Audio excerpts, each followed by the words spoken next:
আচমকাই হরপাবানে আটকে গেল যাত্রীবাহী বাস। অল্পের জন্য প্রাণে বাঁচলেন যাত্রীরা। মাদারিহাট থেকে টোটোপাড়া যাওয়ার পথে বাংরি নদীর কাছে আজ সকালে আচমকাই হরপাবানের কারণে টোটোপাড়া থেকে মাদারিহাট আসার সময় একটি যাত্রীবাহী বাস নদীর মাঝখানে আটকে পড়ে।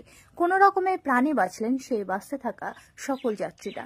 স্থানীয় বাসিন্দা উদ্ধার কাজে হাত লাগায়। যাত্রীদেরকে উদ্ধার করা সম্ভব হলেও খবর লেখা পর্যন্ত বাসটিকে উদ্ধার করা সম্ভব হয়নি।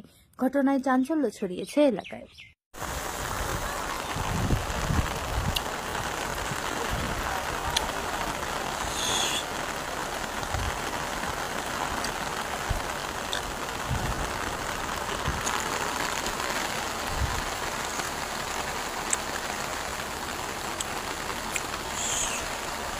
ले माले जाके उठाए तो ले का कोनो ला नदी में पानी उतारे में का नहीं तो ला का नहीं ला ला का नहीं मुझे बता का नहीं ले का ये का वो का नहीं मुझे बता का नहीं ला हाल का एक रख ले कोनो का वे ले का ले मगले दाई